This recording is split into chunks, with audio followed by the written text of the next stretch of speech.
we're rolling out the red carpet to remind or to introduce ourselves in some cases, in telling our story about how we want to recruit Southern Illinois in this area, this local community. My belief is that we will never grow to what we want to grow to if we don't start with the community here.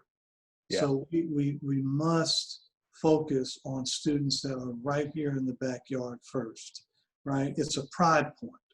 You know, you always go into these sessions with at least a thought about your feeling or what you think they're going to say, and you're always wrong, which is why it's important to listen and then learn from those meetings and don't assume you know it all, even from institutions that you think are similar are very different. You know, I am kind of one of those underdog kind of mentality, chip on the shoulder kind of guy. And I really believe that if I could do it, despite the odds that were against me, that everybody that's here can do it. And right. I really believe that because I just know how far down I was. I would have never been admitted to SIU. And so, you know, when I can think about my counselors and I not talking about college and then becoming, you know, a chancellor of a university is, you know, you can't make this stuff up. It's all hard to believe, even myself.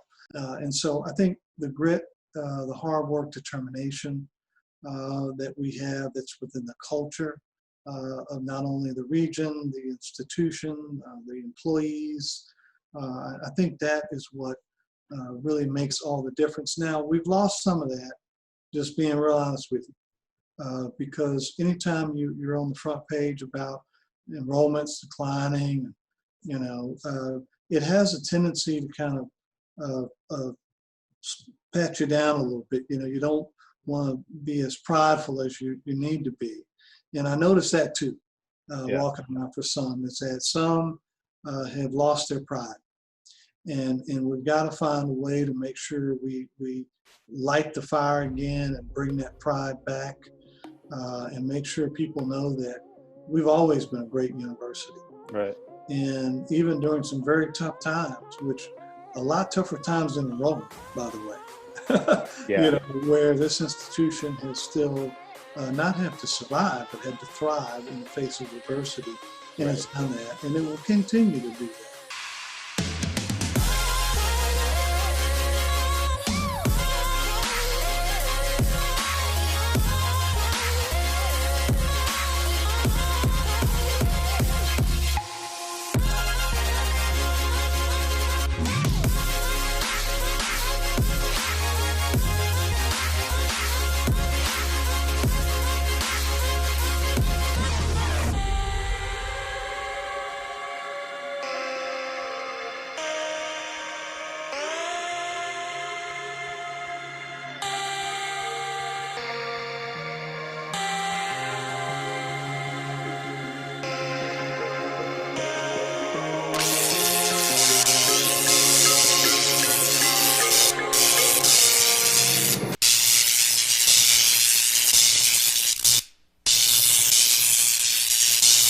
Hello, everyone. Welcome to Saluki Innovation Podcast. My name is Tristan Workman. I am the host of this podcast and the president of the Saluki Entrepreneur Corps. This podcast is put on by the Dunn-Richmond Innovation and Economic Development Center. If you are an inventor, if you are a freelancer, entrepreneur, researcher, consultant, we have a business service here for you. There are a lot of different government and private agencies here, as well as a lot of different businesses in general. If you are one of the above, please shoot us an email, give us a call, learn how we can further help you in your goals and moving forward. Today on the podcast, we have the Chancellor of SIUC, Dr. Austin Lane. I was super impressed by Dr. Lane and how much he understands the culture and community and the economics of Southern Illinois. And really his philosophy and strategy moving forward, I think it's a perfect fit. I think he's done a marvelous job so far, and he'll continue to do well. And we get very in-depth on all of this, so please enjoy the podcast as much as I enjoyed talking with Dr. Lane. Dr. Lane, how are you doing today, sir? Hey, good. How you doing? I'm not doing too bad. How are you acclimating to Southern Illinois so far? I'll tell you what, it's been about 82 days Yeah, that I've been here and enjoying every minute of it. awesome. Have you gotten around to the golf courses yet? You know what? I have Hickory Yeah, and mostly in St. Louis. For some reason, okay, every time I have to go there, I've got some friends there, and we'll okay. go out and play a little bit. Yeah. I Hickory's all right. Their greens are a little spotty.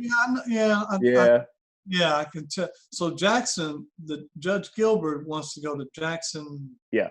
County. Uh, what is that? The Jackson County Just country club. Club. Okay, Yeah, yeah. yeah. I would That's try Cocopelli if you ever get out oh towards yeah. Marion. I I'm drove partial to by Cocopelli. Yeah, Belly.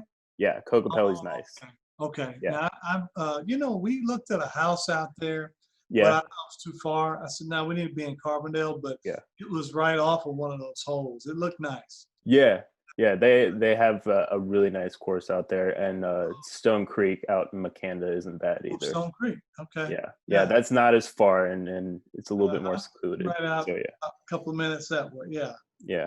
Yeah, good. Yeah, I'll try to get out. I heard you can't play golf all year round here, though. No, no, Wow. that's something about Carbon that's a little bit different from Texas. We Yeah, have seasons, and we it's a have little different. some extreme in Yeah, some seasons. and Yeah, there's some days that you just for can't sure. even You're just not dream going of playing outside. golf. No. Yeah. All right. Well, that kind of leads me into what I wanted to talk to you about is coming here.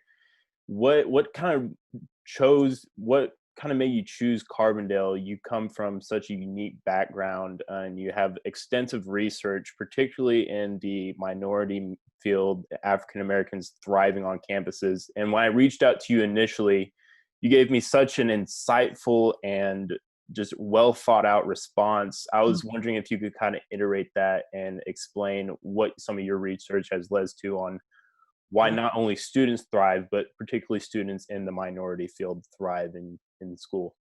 Yeah.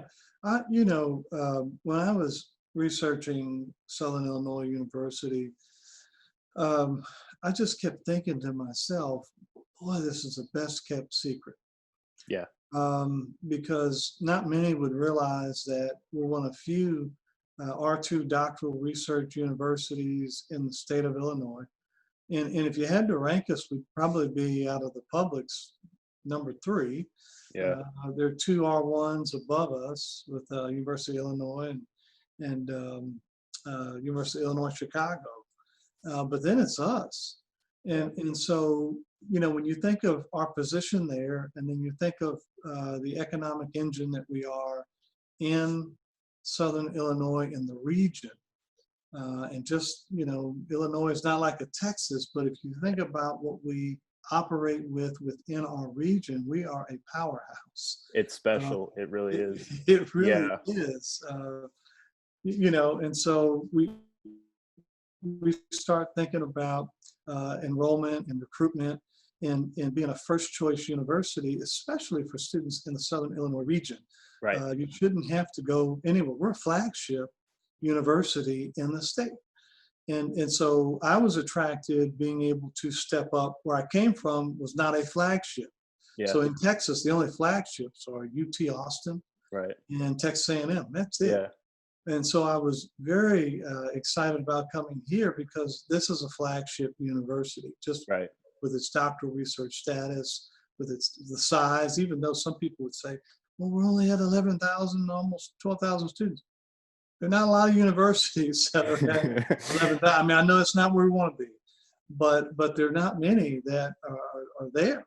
And so that was one thing on the academic side.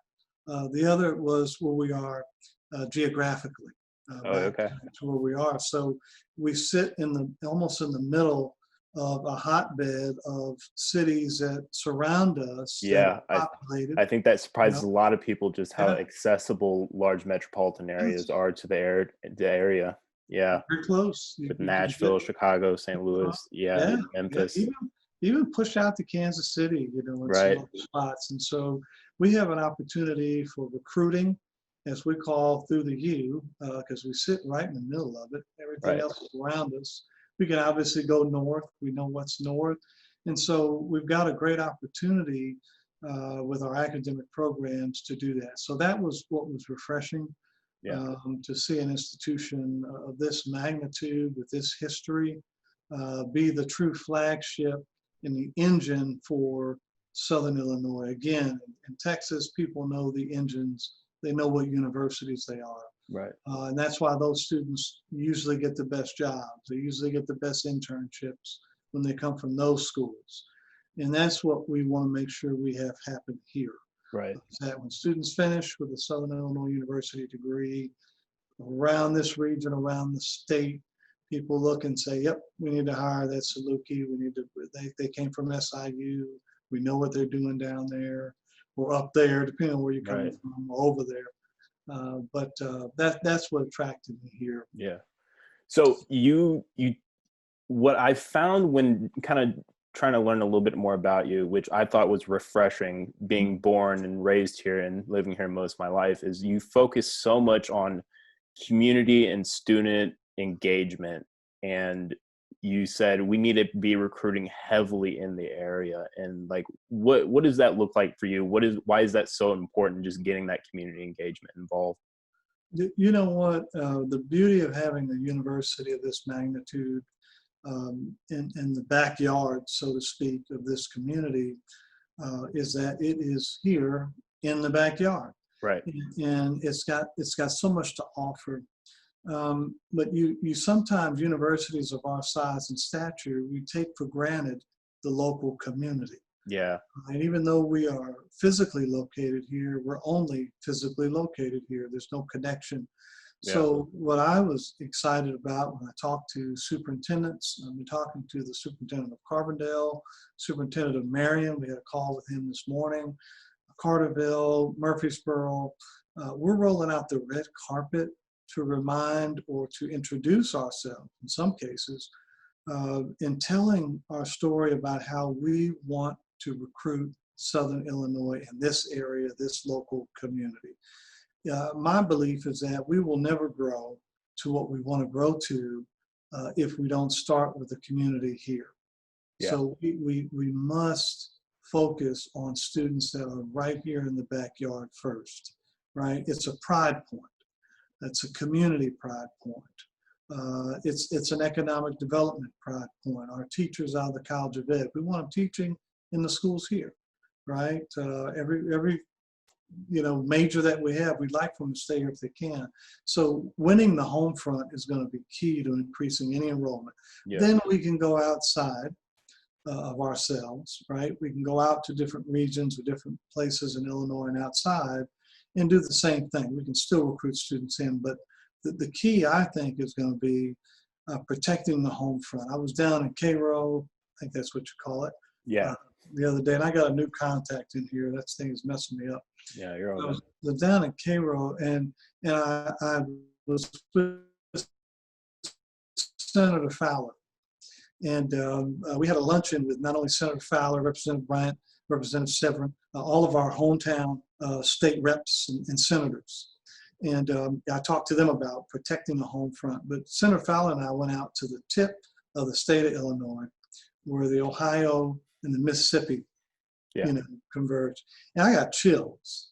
Yeah. I had chills. I'd never seen anything like that. Yeah.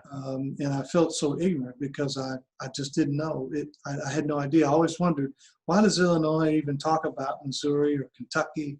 What is that about? My geography was off. And so I'm sitting at the tip and I'm thinking to myself, from that tip all the way up to the northernmost post of our southern region, east and west and north, this should be our flag, SIU Right. flag, and stake in the ground. I Absolutely. mean, this is our territory, Yeah. right? So I thought, in order to make sure it's our territory, then I myself, along with recruiters, just like we did today with the Marion superintendent, I have to personalize and high touch the university. Yeah. I've got to let them know the students that are coming through have to be able to see me, and they have to hear from me that we want them. Almost have Right. to recruit like my son's coach, Jimbo Fisher. I got to recruit with that tenacity Right. that says, I want you here, Yeah. right? They need to do that, because I think some people believe that we don't. Yeah. And that has worked against us. And so that's some of the things that I think, again, are going to help us turn the tide a little bit on reconnecting with the local community and making sure they know the value and that we have something of value. Yeah. Right? That people years ago have received and gone on to do great things. Yeah. That reminds me a lot of a football documentary called The U. It's a 30 for 30, where they do the strategy of, okay, we're just going to draw a line through Southern Florida, and that's our home. That reminds me a lot of that. Yeah. But I remember growing up here, it was like you take a lot of pride in, this is, you couldn't say Southern Illinois without thinking about the university here. It was the bread and butter. And I feel like in the last couple of years, we've gotten away from that. So it is refreshing seeing that. Yeah. In your last blog post, you talk about your listening and learning tour. And I thought that was so unique how you expand on your ignorance and you say, I don't pretend to know everything. And what have you learned from the students so far? Wow, lots. I had my first listening and learning session was last night. Yeah. And, you always go into these sessions with at least a thought about your feeling or what you think they're going to say, and you're always wrong, which is why it's important to listen and then learn from those meetings, and don't assume you know it all, even from institutions that you think are similar are very different. So I'm learning about the culture of SIU, which is different than any university across the country. We're not all the same. Right. And the student issues, even though you would think are the same, are still different, right? And so what I'm learning is that we have a class act community of students. I mean, smart kids, kids that I call them kids, but you know what I mean, students. But I'm getting older. Students that are really passionate, very knowledgeable, which is different from my generation, very knowledgeable about the economics of going to a university. They understand the impact that it has. They understand the obligation and responsibility. Even sometimes when you think they don't, I'm always amazed of how deep our students are during their matriculation at the university. And so I'm also finding out one thing that I did anticipate is pride and passion. Yeah. And that, I'll tell you what, if I'll take that any day over, if I can start out with folks who love the university and love their experience here, even with some obstacles, oh man, the sky's the limit, because they're ready to go to the next level, right? They're ready to enhance what we have going on here. So very excited to see and hear that. That listening and learning tour catches faculty, staff, students, alums, community members. And again, the idea is to take all of what they tell me, good, bad, and ugly. There was some ugly in there last night too. There was some things in there. They said, look, this has to stop. We're tired of this. This is not good. And I heard it. I listened. But all of that information, we will take that qualitative data, and we'll pull out the emerging themes from that data. And our hope is once we pull out those themes, we can wrap it into 5 top priorities. Right. And those priorities, when people say, well, what's SIU focused on? Well, here you go. Those 5 areas, we'll put key performance metrics on them, we'll put targets on them, and then we'll lay that foundation for the strategic plan. And so it's a shared vision. It's not my vision. Some people will do that. Some chancellors will come in, hey, here's where we're going. Yeah. They'll do it on the first day, first week. I'm careful. I was careful in the interview not to do that. And I was careful even now because I don't know the culture yet. Right. I can only learn from the folks who've been here. And from there, then I can take their words and their energy and their passion and then start thinking about, oh, okay, now I can put my higher ed experience hat on and go, okay, they're talking about student success and completion. Yeah. Right? Or that's what they want to be one of the top priorities, or they're talking about research. Yeah. Right? So I can then put some names on top of that and go, okay, here's where we're going then for 5 years based on what you told me. Yeah. Well, I absolutely love that, because you really don't know until you actually ask the question. And being a business major, I watch a lot of CEO interviews and things and like that stuff in my spare time. And Jeff Bezos talks so much about customer obsession, and like, it's about providing value. That's the end game. And like you said, each culture is different. So Right. that's awesome.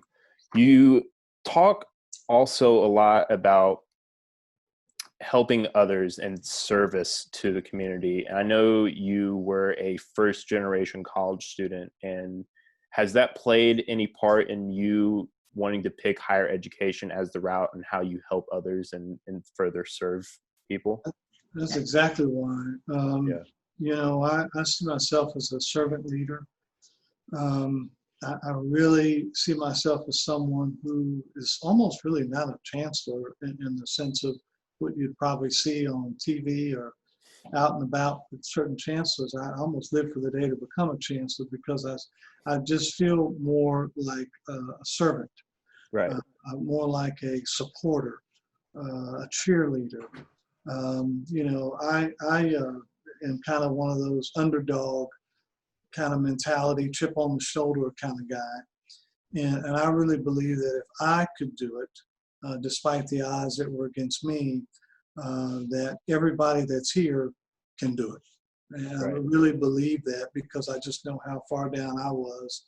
I would have never been admitted to SIU. And so, when I can think about my counselors and I not talking about college, and then becoming, a chancellor of a university is, you can't make this stuff up. It's Yeah. hard to believe, even myself. It's hard to believe, but that speaks to the fortitude that I know our students have, the grit that they have inside of them. We recruit students with grit. We have students here that come from, whether it's urban backgrounds or rural backgrounds, where they've had to really work extra hard to get to where they are today. That's the kind of university we have. We've got some students who could run circles around me academically. They're the smartest kids on the planet. And then we have students kind of like me that were late bloomers, and they needed a little more mentoring and a little more support. And then when they got that support, they hit their mark and they took off like a rocket. And so that's what I love about the mix of students that we're able to recruit at SIU. And so, yeah, I think that's, I was telling the students yesterday,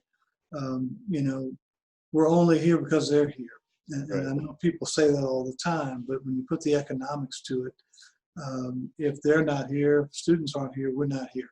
Right. And so we need to do everything we can to support them, to listen to them, and really guide them to get to where they want to be. Well, I know you're quite excited about retention numbers being up and focusing on the positive. That's something that's huge. What have you done so far to make sure that those numbers have gone up? You broke up right in that middle part. Something went weird with the. Oh, sorry. You're good. Retention, and then it stopped.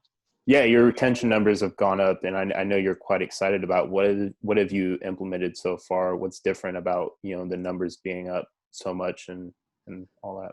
Yeah, there was a lot of hard work that went into it before I arrived. I remember when I interviewed, I kept looking. I saw the 5-year decline where we lost about 6,000 students. I thought, wow, how did that? I mean, I'd never seen that in my 26 years of doing this, and I thought that's a big one. But then I started asking questions with the staff that were here about their best practice models. And I think people thought I was crazy, my colleagues, when I was telling them about it, going to an institution that was declining enrollment. But I said, they have the best practices. Yeah. So if you've been working in this field, it's very easy to hear when you are talking to staff about what they're trying to do to make it better. And I heard that. I thought, oh, wow. Yeah. So it's just about a matter of time now, right? It's about, okay, how do we continue to build on it? And so what I was refreshed in hearing were best practices. Now going forward, as relates to retention and recruitment, enrollment, it's our enrollment management, strategic enrollment management plan that involves not only an increase in enrollment, but then retaining those students and the retention on the degree pathways, making sure that it is easy for students to get from fall to spring and fall to fall, and then freshman year to senior year. Yeah. You know, how do we make sure they can do that in a seamless way where courses are actually there and laid as a foundation for them to take to get there? Yeah. Sometimes that's half the battle, is that it's not that the students aren't progressing, it's sometimes we're not offering, you know, the right courses. You ever hear kids or students say, well, I was going to graduate this spring, but you're not offering the class until next fall. Well, that's kind of shooting yourselves in the foot. So, you know, having that laid out is extremely important, and then recruiting students and making sure that we understand where our markets are to get more students is important. You've heard about the $63,000 household family income piece that was released. Hopefully you heard about it last week. That's students that if we were issuing that today, that would have been about 240 students from the fall of 2020 class that would be in a category where they'd be eligible for grants, Pell grants, state grants. And then when you have them exhaust all of that, the gap there is only about $400 or $500, which is what this Saluki commitment comes in to cover. So it's like a last dollar assistance program to help you out for students to come in. That's been a big piece. So no SAT, no ACT is also another game changer. Believe it or not, it's 4 years of a high school GPA is a better predictor than a 4 or 5 hour ACT, SAT test. It's just proven. Yeah. And I know sometimes it's hard to believe that, but it's proven. No. And some of the students, you know, we have lost students. SIU, we had about 14% of all applicants about a year or so ago were admitted here, but went to a community college. So that doesn't add up, right? When you think about it. I mean, I'd be turning backflips if I was accepted to a doctoral research university like this. Right. But then I went to the community college. So it tells you there was a cost factor right there that probably stopped students from coming to us. That's what we're trying to slow down a little bit to where we don't lose them so fast. Our summer program we're bringing back, that was a very diverse program called Future Scholars. Used to have it here years ago. Students, not only minority, it was African American, Caucasian, Hispanic students were in that program. These were students that did not have a 275 to get in. So they were in between the 275 and the 2.0. They came in the summer. They did well. They persisted to fall. And we're bringing that back in the summer as well. So a lot of recruitment and retention initiatives that are out there that we're going to continue to work. And then the high touch, again, we're meeting with every superintendent, every high school principal, every counselor, where I'm literally meeting with them to say hello. They receive letters from me to get on Zoom, and so they've been taking advantage of that. And we're just trying to build on the success that we just recently had. So excited about it. You certainly know the economics through and through. That's one thing that's fairly apparent. And my mother is the registrar of the university, and she talks about transcripts being, you know, about the SAT, ACT scores, and how it's not as much of a common denominator as one would think, for sure. What do you have a background in psychology, and you've done extensive amounts of research in why students are successful. Could you speak to the mindset and the common denominators that you see in students that lead to future success? Like, what are the successful ones have in common?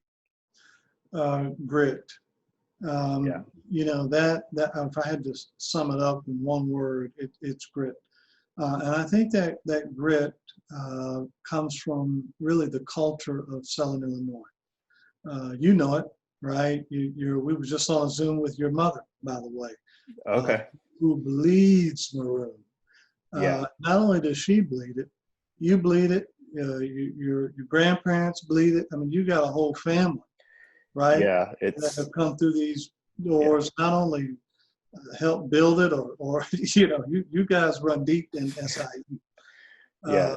Uh, and so I think that's the culture of this community. It's the culture of this region.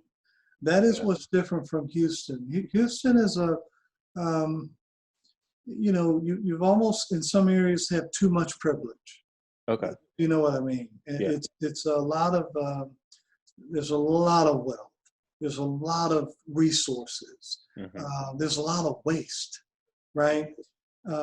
Here, I guess that's why we're kind of in the heart and soul of God's country here, right? But here, you have grit. Yeah. You can feel it in the employees that are here. You can feel it, right? They don't take things for granted. They have had to work hard for what they have achieved. They're not wasteful. They are efficient. And I think that's rubbed off on the sort of the institution, right? Which is why people get really down and sad when they see us declining in numbers, right, with enrollment, and they want to see us go back up. And so I think the grit, the hard work, determination that we have that's within the culture of not only the region, the institution, the employees, I think that is what really makes all the difference. Now, we've lost some of that, just being real honest with you, because anytime you're on the front page about enrollments declining, it has a tendency to kind of pat you down a little bit. You don't want to be as prideful as you need to be. And I noticed that too, Yeah. walking around for some, is that some have lost their pride. And we've got to find a way to make sure we light the fire again and bring that pride back, and make sure people know that we've always been a great university. Right. And even during some very tough times, which a lot tougher times than enrollment, by the way, Yeah. where this institution has still not had to survive, but had to thrive in the face of adversity. And Right. it's done that, and it will continue to do that. But we've got to make sure that we don't forget, Right. right? That it's not the end of the world, but it's an opportunity now to move things forward, and Right. that's going to be critical for all of us to remember. Yeah. That grit is something that, especially here in Southern Illinois, I think you get the same kind of mentality as Houston as when you go up northern in the state of Illinois, and it's something that is special to Southern Illinois. Special. So we're going on about the time that we have. I know you're a busy guy. I would like to end with something that I ask a lot of people, successful people that I admire, is what books have most impacted your life and throughout your career? Yeah, the biggest, there are two books. The first that's impacted my career, and I was actually able to meet the authors. It's a book by Bowman and Deal, and it's called Reframing Organizations. I'll say that again, Bowman and Deal, and it's called Reframing Organizations. And it really talks about, just like the name of the book, in reframing organizations, it goes back to listening and learning, understanding the culture. But as a leader, it's a leadership manual, because it gets you to leaders have to look out of several different lenses, and they attribute it to about 4 lenses. Yeah. And even in business, you can use this book for anything, which is what's so unique about it. But you can't be a one-dimensional leader, whether you are comfortable with it or not. There's some uncomfort in looking out of 4 lenses. And it goes into great detail about the lenses you have to operate from: symbolic, human resources, structural, all these different lenses that are out there that allow you to help transform an institution. But you have to really be a lot of things to a lot of people as you're doing that. So that's been kind of my guidebook as I've worked in higher education as a leader. It's been a guidebook. The other book is one that, I grew up, really my mother and my grandmother were like my mother and my father. And my father, he's a good guy, but was going through some things in his life early on that really prevented him and really me having a really tight bond relationship that I have with my son. So we're a lot better now. But my point there is that we grew up in a very we didn't know we were poor, but we just thought, no, okay, we just can't get that or we can't get that, but we still have food. We're still smiling. But we did have grit. And we didn't have any excuses. And part of it was a book that helped me understand kind of the struggles, even within my own race, a book called Black Bourgeoisie. And, the Black Bourgeoisie was a very interesting book because most of my childhood life up through my, high school years, and I went to school with a mix of students, but the students who discriminated against me the most were African-American students from upper to middle socioeconomic backgrounds, right? So, I couldn't hang with rich or well-to-do Black kids, right? Because I was poor. so it was real weird. In where I grew up, there were a lot of diversity, but it was very intriguing to see why that was. It wasn't until I read that book I thought, wow. So there's even systems or class systems within races where, forget about someone of another race discriminating against you. I had it inside my own and couldn't understand it. So, it taught me again how to really see everyone, not from a socioeconomic standpoint, but as a human being, and told myself I wouldn't treat anybody, regardless of what I ever achieved in life, but that I would treat everyone, especially here at the university, from custodial staff to groundskeepers, any group that you would think, or they would think that we would never interact with, I interact with. One thing I'll shut up, but my last institution, we had a deal called the Big Switch, and we'll do it here too, but at some point. But the Big Switch was, I became a grounds and a custodial staff member for about 3 days at my institution, and my grounds and custodial folks became, in Texas, it's president. There's chancellor is different in Texas. So to be president. Love that. That's awesome. My gosh. I love that. Oh, man. Let me tell you something. You want to talk about connecting with people? Yeah, that level of empathy, you just can't. Man. Yeah. I mean, it gets me almost choked up thinking about it. But just to be able to clean, cut grass. I was out on the mower and sweating, and and they were taking pictures. And the appreciation that I have for what they did. Now, I remember telling our folks, you never get a second chance to make a first impression. Right. So what our grounds folks do out here to make this ground look so magnificent. It's a beautiful campus. Yeah. Beautiful. Yeah. We take it for granted. Right, we take it for granted. We drive in, we don't even recognize it. So I tell our staff all the time, go out and tell somebody thank you. Go out, meet who they are, give them a pat on the back. Because if that ground out there is with their weeds growing, if the place looks terrible, I always tell our team, if somebody's driving by, who do you think they're going to pinpoint first? Me. They're going to say they must have a terrible leader at that school. They never even met me, right? Right. He must be a terrible jerk. The grounds are terrible.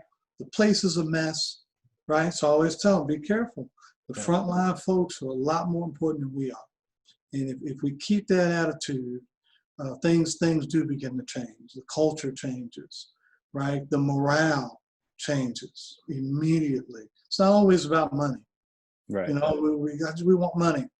I found that if I could say thank you to people, if people knew that I knew what they did, right? That's why I'm doing the tour, because I'm trying to figure out. It's selfish too. It's a selfish. Yeah. Right. That's fair. It's not fear, but I'm also trying to figure out who are the players around here. Who needs that high five, pat on the back? You know, who needs that recognition? You know, who is it? And so that's the idea. So, at any rate, we've got a lot of great opportunity here. We've got great people here, and that's the best thing you can ask for as a chancellor. Man, that grounds crew is probably up in your office chilling. Man, I tell you, they're probably having a good day. Man, you know, it works both ways. Yeah. So, you know, it's funny because many of them that came out of there, and we didn't sugarcoat it. Matter of fact, we even had, I hate to say it, we had a few, you know, angry parents and people for them that day because we wanted them to kind of feel what we go through too. Right. Right. So it was, you know, we're not just sitting up here drinking coffee. You know, we got folks sometimes that are jumping on us saying, you guys are horrible. What are you doing? Why did you do this? So, you know, and make decisions that we want to know now. I mean, so we kind of put them in a spot where the appreciation on both sides was just overwhelming. Yeah. Like I said, you can't fabricate that level of empathy. You just can't make stuff like that up. Well, I know you're a busy guy and we've gone over time. I don't want to take up too much more of your time, but I feel like I'd sit here and listen to you spill advice for hours. So thank you so much for doing this. I'm so grateful that you decided to come on. I appreciate it. Thank you very much. Appreciate keep doing what you're doing, Dr. Lane. We'll keep going. Appreciate you. Well, bye. Go Dogs. Go Dogs.